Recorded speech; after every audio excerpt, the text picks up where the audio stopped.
Welcome back. Montana, you have a new UFC champion. The Sugar Show, Sean O'Malley, captured the hearts and minds of fans across the globe with his victory over Aljamain Sterling on Saturday night in Boston at UFC 292.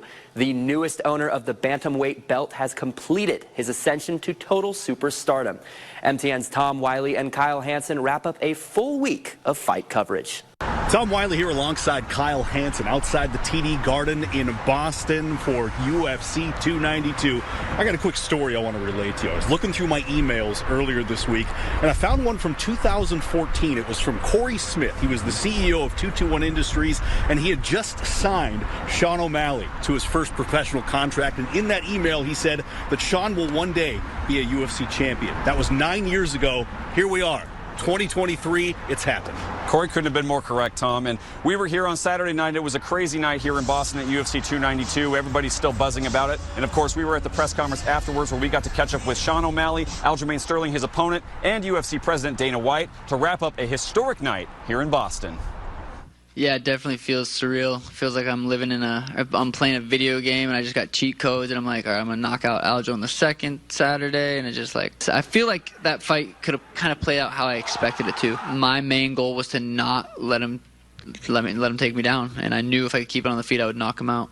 The build and anticipation for Sean O'Malley's fight was palpable all week in one of the biggest events of the year for the UFC, thanks in large part to O'Malley's rising superstardom. If there was any doubt about O'Malley's impact and profile, UFC President Dana White made it clear that O'Malley is not the future anymore. He is the present. And, when Conor McGregor exploded onto the scene, he ignited Europe and other parts of the world. And now, like Sean O'Malley coming into Boston, everywhere I went, yesterday and today, hair, shirts, the whole deal. I mean, everybody was wearing O'Malley stuff. And you saw the reaction when he won tonight, how the place just erupted. O'Malley caught Aljamain Sterling with a counter right punch to send him to the canvas and followed up with violent ground strikes before the ref stopped the fight, officially crowning the Montanan as champ. Yeah, I thought the longer the fight stayed on the feet, the better chance I had of knocking him out. I knew it would get him frustrated, him not being able to grab me. I thought he was way too confident that he was going to be able to come in and just grab me. I don't know if he's ever sparred someone as good as I am or fought someone as good as I am. I truly believe I am, a level above most people in the striking department. I just felt like he was very confident because he had never experienced, it wasn't his fault, he has never experienced someone that fast in front of him. Humble in defeat after a heated week, Sterling was quick to credit O'Malley's ability, showing his respect to the new champ. No excuses, Sean. Yeah, he did a good job of the one thing I knew he would be good at, and is that step back counter. Yeah, it's just a good shot, man. I felt like I saw something else. I stepped in. He capitalized on the one mistake that I made, and I paid for it. From fighting in hotel conference rooms to other non-traditional fight venues on his come up in Montana, Saturday's moment with the belt wrapped around his waist was made even more special to O'Malley, knowing his roots and his grind to get to this point. This has been 12 years. I started kickboxing when I was 16 years old.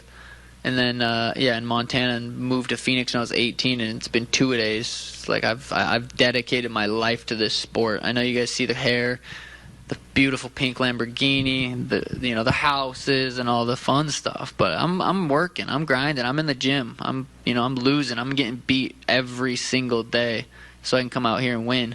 And but being from Montana, it molded me for sure. And it was a moment O'Malley got to share with his family in the octagon. MTN Sports caught up with his brother Daniel after the fight, and they were all bursting with pride. Yeah, it meant everything. I mean, my parents were super excited. All our siblings were excited. We're just happy for him. He works so hard. You don't see what he does every day, so for it to all come together is pretty awesome. It's the highest of highs for O'Malley and fellow Montanan Tim Welch of Great Falls, his head coach. The duo willed their dreams into reality, made history, and according to them, it's only the beginning. Cha-ching, cha-ching, cha-ching. That's what that means. Feels good. I've been telling, you can go watch my interview before the Contender Series, before I was even in the UFC. I said, watch, this is going to happen.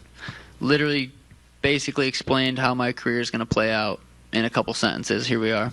So what's next for Sean O'Malley? Well, more superstardom and potentially big fights, whether that's a super boxing fight or a rematch with Marlon Chito Vera in December in Las Vegas, which O'Malley wants. But right now, the sky's the limit. Yeah, future is bright for Sean O'Malley, and that will wrap up our coverage here from Boston.